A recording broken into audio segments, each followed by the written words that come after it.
Hello everyone, welcome back to my channel. This is Math Ideathon with me Vasuki. Now we are moving to 8th question and exercise 3A. So 8th question la paranga.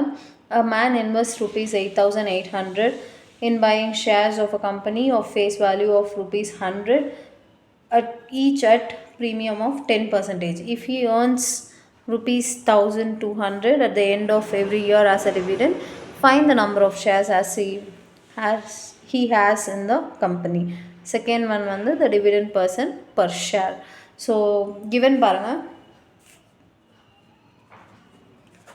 givenல வந்து a man investன்றதுனால total investment கொடுத்துருக்காங்க.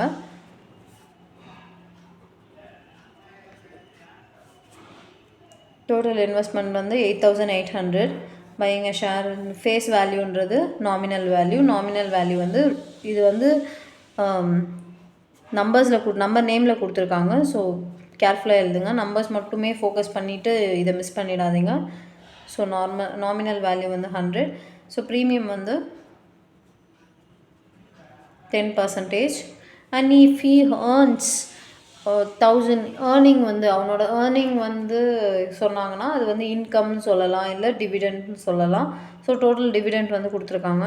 Total dividend வந்து அவன் earn பண்ணுற மணி. So இன்கம்க்கு other name வந்து dividend. டோட்டலாக ஒரு year ஃபுல்லாகவே வந்து இவ்வளோ ருபீஸ். ஸோ அதனால் total dividend.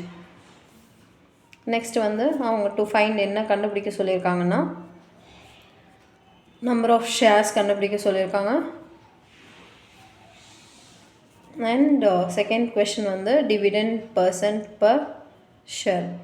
So dividend percent per share கண்டுபிடிக்க சொல்லியிருக்காங்க. ஓகே, இது வந்து இந்த இன்ஃபர்மேஷன் வச்சு நம்ம ஸ்டார்ட் பண்ணலாம். ஸோ இப்போ பாருங்கள், ஃபஸ்ட்டு வந்து எம்வி தெரியல, இங்கே எம்வி கண்டுபிடிச்சிக்கலாம். எம்வி வந்து எப்படி கண்டுபிடிக்கணும், ஃபஸ்ட்டு ப்ரீமியம்லேருந்து கண்டுபிடிக்கணும். ப்ரீமியம் வந்து 10/100 into 100. ஸோ அதாவது ப்ரீமியம் வந்து 10 rupees. ஸோ எம்வி வந்து எப்படி இருக்கும், 100 + 10 which is 110 rupees-ஆக இருக்கும் எம்வி. ஸோ ஓகேவா, இது கிளியராக இருக்கா? நெக்ஸ்ட் வந்து பாருங்கள், ஃபஸ்ட்டு ஸ்டார்ட் பண்ணலாம். நம்பர் ஆஃப் ஷேர்ஸ் கண்டுபிடிக்கணும். நம்பர் ஆஃப் ஷேர்ஸ்க்கு வந்து 2 ஃபார்முலா இருக்குது. ஒன்று வந்து டோட்டல் இன்வெஸ்ட்மெண்ட் பை எம்வி இருக்குது. ஸோ டோட்டல் இன்வெஸ்ட்மெண்ட்டும் இருக்குது, எனக்கு எம்வியும் இருக்குது. ஸோ அந்த ஃபார்முலாவே வச்சு நான் பண்ணிக்கிறேன்.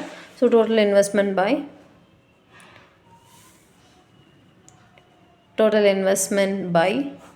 MV. ஸோ டோட்டல் இன்வெஸ்ட்மெண்ட் பாருங்கள், 8,800 டிவைடட் பை MV வந்து 110. ஸோ 110. ஸோ ஃபஸ்ட்டு ஒரு ஜீரோ கேன்சல் பண்ணிக்கலாம். 11 டேபிளில் 80 terms. So number of shares வந்து எனக்கு கிடச்சிருக்கிறது வந்து 80. ஸோ செகண்ட் கொஷின் வந்து டிவிடெண்ட் பர்சன்டேஜ் கேட்குறாங்க. டிவிடெண்ட் பர்சன்டேஜ்க்குன்னு தனியாக நம்மளுக்கு ஃபார்முலா இல்லை. ஸோ எந்த ஃபார்முலா வச்சு போடணுன்னா நம்ம யூஸ்வலாக யூஸ் பண்ணுற ஆனுவல் இன்கம் ஃபார்முலா தான் யூஸ் பண்ணணும். Annual income equal to number of shares into dividend percentage of NV. So number of shares நம்மளுக்கு தெரியும் 80. ஆனுவல் இன்கமும் நம்மளுக்கு தெரியும். ஆனுவல் இன்கம்ன்றது டோட்டல் டிவிடெண்ட்னு கொடுத்துருக்காங்க. ஸோ 1,200ன்னு தெரியும். ஸோ டிவிடெண்ட் மட்டும் கண்டுபிடிக்கணும். D/100 இன்ட்டு NV வந்து 100ன்னு தெரியும். ஸோ கேன்சல் பண்ணிவிடுங்க. 100.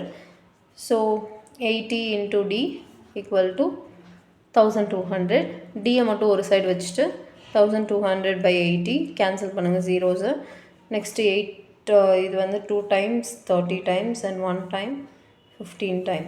ஸோ D வந்து எவ்வளோ பர்சன்டேஜ்னு பார்த்தீங்கன்னா 15%.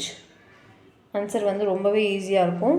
அவங்க என்ன கேட்டிருக்காங்க அண்ட் ஃபார்முலாஸ் மட்டும் கிளியராக படிச்சுக்கோங்க. Catch you in the next video. By.